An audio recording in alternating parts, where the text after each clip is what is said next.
Welcome back to Skin Deep. Today we're hanging out with Suzi Rue. Suzi is, and I mean this sincerely in the most complimentary way possible, a total hippie. She is just a perfect example of what art can do for your life outside of the work itself. Like how art can genuinely just feed your soul. So we just had such a great conversation, and then we got to watch her do a really cool Filipino tribal piece on her husband, and Adrian and I just had the best time hanging out with these two. So as always, this episode runs in 3 parts, which are all chapter marked on the timeline. First, Suzi will take us around her studio and show off her groovy paradise. Now, side note here, since we've recorded this episode, Suzi has moved into a new space. However, that space is directly next door, and it still has the same love and care put into it. So next, Suzi will tell us about this season of transition that she's currently going through. Then last, we go deeper into several topics, including perfectionism, creative expression, and a cultural revolution that seems to be needed right now. And at the very end, I'll meet you right back here for some final thoughts. So enjoy. This is Skin Deep, and this is Suzi Rue.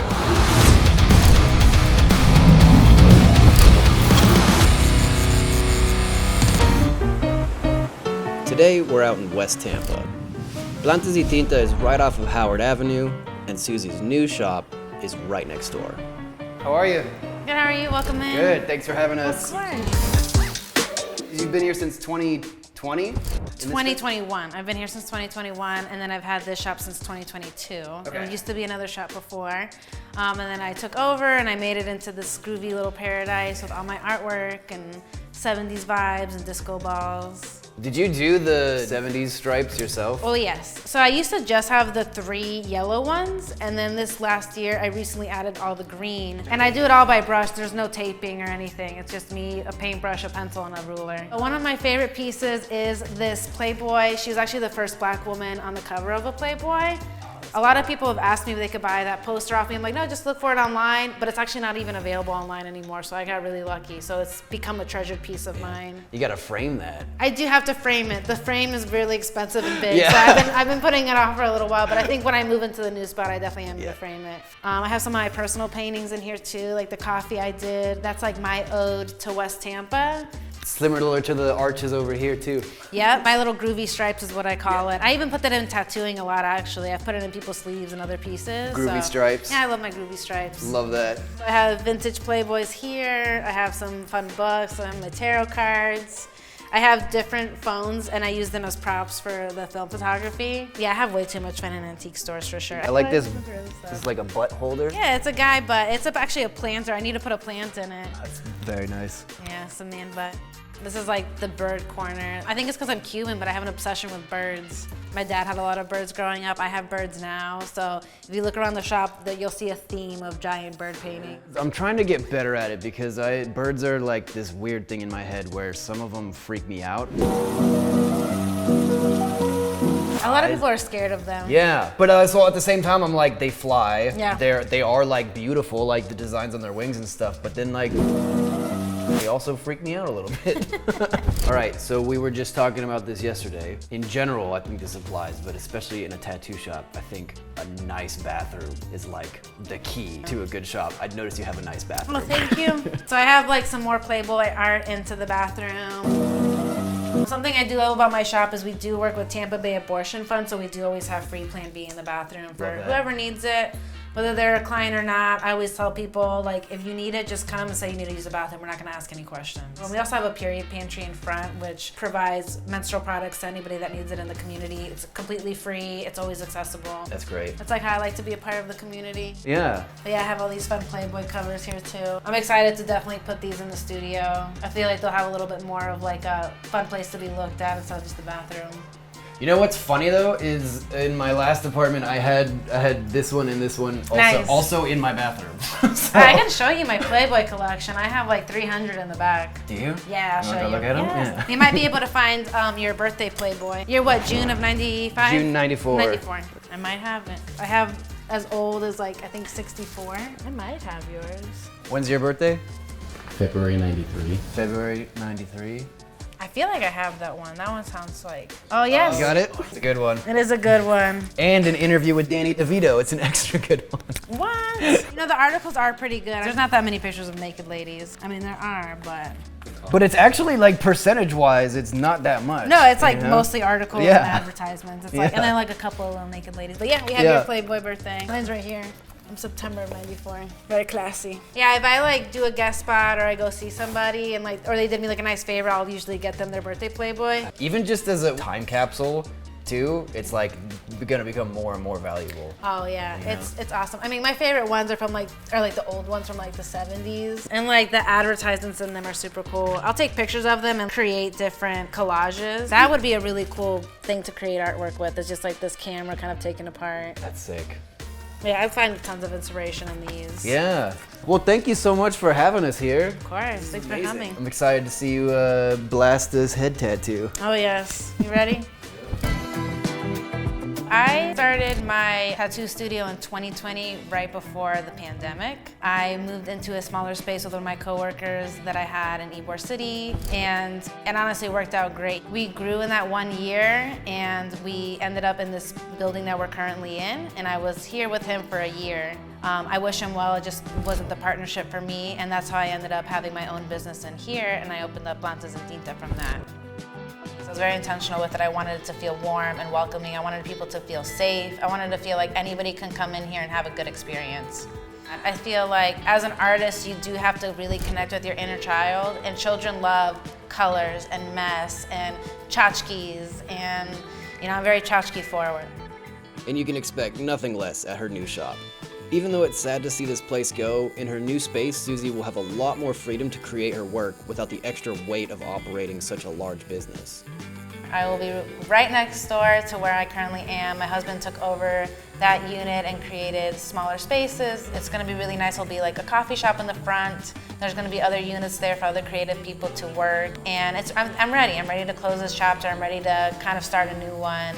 And one that I think is going to be a little lighter and more gentle with me, where I can truly create, because this did take away time from my creativity. It was a huge responsibility.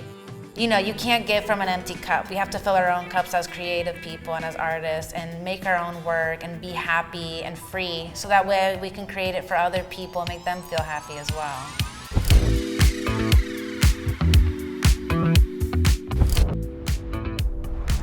Suzi's work is so fun to look at because it's sort of neo-traditional, sort of illustrative, and just 100% Suzi. No matter what the subject matter is, no matter what the style is, you can always tell that it's one of her pieces. I have my personal projects where I allow myself creative play, paint, be messy, try new things. And because I kind of feed that part of myself, I'm able to also be super responsible and like sit down and create a piece of work for somebody else. Because obviously as tattooers, we do have to create really good work because it's going on people's body. We want them to feel good about it. We want to feel good about our art. But having that time to be messy and creative will lead to that solid work that we need and that we want to create. The perfectionist creates with one eye on her work and one eye on her audience. How can you get anything done when you're splitting your attention instead of focusing fully on like just creating and making art with intention? Even if it sucks, you created something that wasn't there before, and that thing that sucks could lead to something that's amazing. Sucking at something is the first step of being kind of good at it. And that's from Adventure Time. Jake the dog said that. We're so judgmental because of social media. It's like you can't like be bad at stuff anymore. Even you can't allow yourself to be a beginner anymore. And that's a big part of being a creative. Creativity itself should be the reward, but we don't treat it like that. Instead, we're always looking at like, how can I be perfect? How can this be great? How is this going to make me money? How is this gonna get me more followers on Instagram? Right. Instead of being like, I just like fucking doing this and I'm gonna keep doing it and find that joy. And because I enjoy it, I'm just gonna naturally get better at it. I'm gonna naturally progress. The deeper we went into this conversation, the more we realized that pretty much everybody we know in our generation kind of feels the same way. Just feels like a lot of people are missing that messiness and that imperfection in their lives. And the more sterile and robotic the world gets around us, the more that feeling grows. I think we are headed that way for sure. Because if you look at history, like if you look at like the 60s and the 50s, everyone had like perfect hair, perfect outfits, like, you know, the nuclear family, like perfectly made dinners by the stay-at-home mom, the dad works, and then you go into like the 70s and 80s and people have crazy hair and their boobs are out and they're running free and doing LSD and challenging the status quo. They were challenging the government, and we are 100% in that era again, where we're kind of looking at our lives and being like, what's the point of having everything beige? What's the point of like everybody having the exact same face and trying to portray themselves as this perfect, put together person on social media? Like, what is the point of that? Is it for ourselves? It's not. It's for our egos, and it's to cater to the eyes that we feel are on us. And I think a lot of people are starting to head down that road of like, fuck this, like I'm gonna do me, I'm gonna be happy, and if that means being messy and looking stupid and being cringe, like be cringe. Fuck it, who cares? Like, people are gonna think you're cringe whether you know, are perfect or not. You know, people are always gonna have an opinion, so you might as well be happy. Yeah. Keep it. I hope so. One of the concepts that Suzi talked about that really stuck with me was the idea of having projects or goals or activities that are just for you to have fun. Like today, most of us have this constant idea in our head of like, oh, okay, I'm having a lot of fun building these birdhouses. How do I monetize this? I gotta figure out how to make money on this thing. It's simply too good. Which there's nothing wrong with that if you enjoy doing it. But on the flip side, if you're always putting this pressure to perform on every activity that you do, you might be inviting some unnecessary stress into your life. Gotta figure out how to make money on this. I really want to. I always wanted to be a drummer. That was the first career that I was ever obsessed with. I played drums my whole life, and then once it started getting to the point where I was like, okay, if I want to be serious about this, now I need to learn how to read sheet music. Now I need to practice rudiments, and I got to start setting a timer for how long I need to practice every day. And eventually it just got to this point where I was like, well, fuck this isn't fun anymore. So for me personally, the drums were never meant to be something that I did for work. For me, the drums were always just supposed to be this creative outlet where I could let go of reality and just have fun. And I think everybody has their own thing. Even if you're fortunate enough to get to do what you love for work, I think it's still important to have that other thing that you do that's just for you to have fun.